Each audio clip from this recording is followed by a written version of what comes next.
एक बार हम लोग गुरु महाराज का जय जयकार करें। बोलिए प्रेम से श्री सद्गुरु महाराज की जय। श्री सद्गुरु महाराज की जय। श्री सद्गुरु महाराज की जय। मंगल मूर्ति सद्गुरु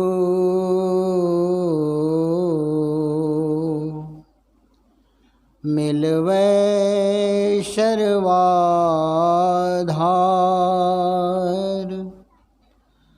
मंगलमय मंगल करन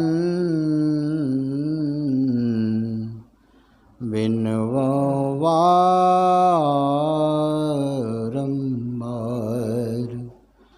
धन्य धन्य सद्गुरु सुखद महिमा कही न जाए।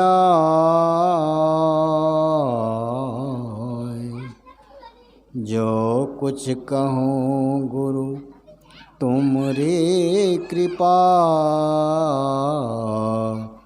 मौते कछु न वसाय। सदा रहूं गुरुदेव शरण में, मैं बालक नादान। कृपा सिंधु तुम हो गुरु, दूर करो अज्ञान। दूर करो अज्ञान।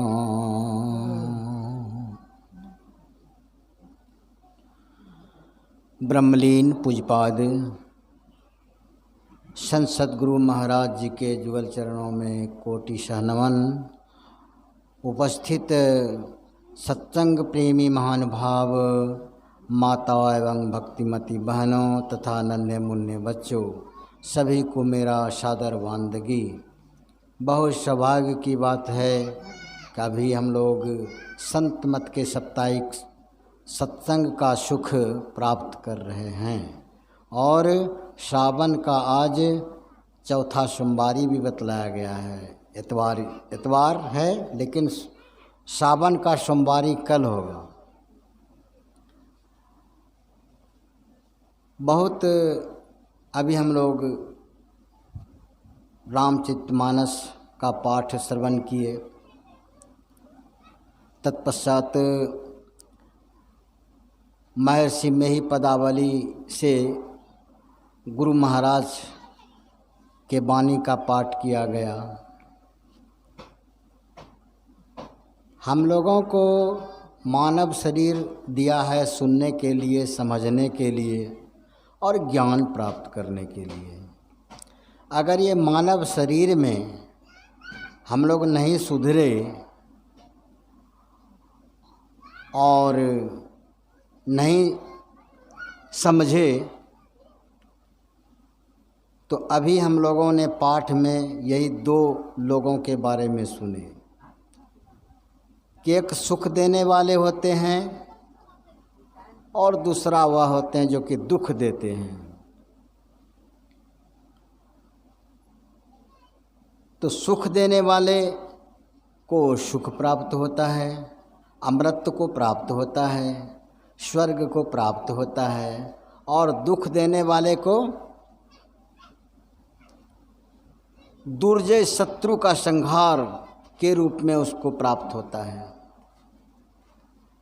भवसागर में उसको जाने के लिए रास्ता खुला हुआ रहता है दुख देने वाले के लोगों को। अब हम दोनों विचार करें हम लोग कि सुख देने वाले का काम करें कि दुख देने वाला काम करें। इस संसार में सब कोई सुख चाहते हैं। इसका मतलब है कि सभी को दुख लगा हुआ है। जब सुख चाहते हैं तो सभी को दुख लगा हुआ है। इस संसार में स्वप्न में भी कोई दुख नहीं चाहता है, सब सुख चाहता है। महाभारत की एक उपाख्यान है। महाभारत की लड़ाई समाप्त हो गया था। पांडव लोग अपना राज्य पाट करने लग गया था और हमारे कृष्ण भगवान वहाँ से चलने लगे हस्तिनापुर से। सबसे विदा मांगे, सबों ने विदा दिया। माँ कुंती के पास जब गए सुदर्शन चक्रधारी श्री कृष्ण, तो माँ कुंती से कहा, फुआ अब तो आप लोग सुखी में हो गए, कोई तरह का दुख नहीं रहा, इसलिए मैं अब द्वारिका को चलता हूँ। तो माँ कुंती रोने लगी। और रोना देख करके श्री कृष्ण भगवान कहते हैं कि फुआ तुम रोई क्यों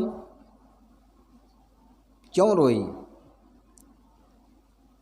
बहुत तरह का संकट, बहुत तरह का दुख, बहुत तरह का योद्धा महाराजा राजा मारे गए।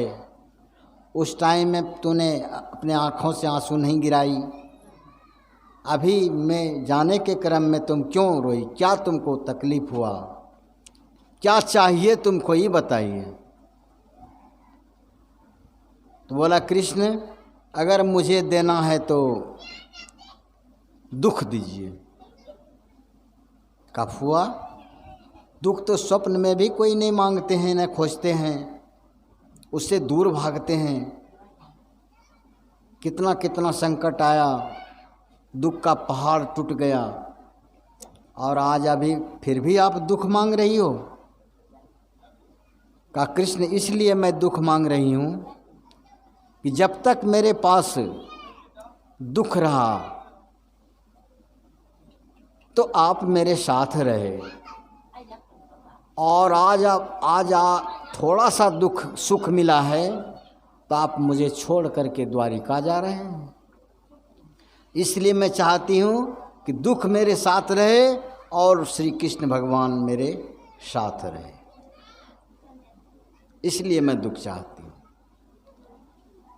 और इस संसार में कोई नहीं दुख मांगा है कि हमको दुख चाहिए, हमको दुख चाहिए, सब सुख चाहिए। तो सुख वाला काम हम करेंगे तब ना। झूठ चोरी नशा हिंसा बेविचार हम छोड़ेंगे तब ना सुख मिलेगा। लेकिन हम लोग सुन लें, समझ लें ठीक ठीक ढंग से कि बिना संत का जो है इस संसार सागर से पार नहीं हो सकिएगा, नहीं हो सकिएगा। संत मता बिनु गति नहीं, सुनो सकल दे कान, जो चाहो उद्धार को बनो संत संतान। संतों के शरण में जाओ। बिना संत के शरण में जाने से आपको सुख प्राप्त नहीं होगा। तो संतों के शरण में जाने के लिए यही सत्संग है। सत्संग नित और ध्यान नित रहिए, करत संग लग्न हो, बेविचार चोरी नशा हिंसा झूठ तजना चाहिए। यही 5 चीज में तो सब फंसा हुआ है। ये 5 चीज इसी में दुख लगा हुआ है और इसी को हम चैभो करते हैं। ये कभी भी हम नहीं चाहते हैं कि हमको जो है ये 5 चीज हटे। इसी में हम लोग घुल मिल करके दिन रात रहते हैं और हम दुख पाते हैं। सबसे बड़ा भयंकर दुख गुरु महाराज बतलाते हैं आवागमन का चक्र। डेली पाठ में हम लोग सुनते हैं, करते हैं। आवागमन सम दुख दूजा, है नहीं जग में कोई, इसके निवारण के लिए प्रभु भक्ति करनी चाहिए।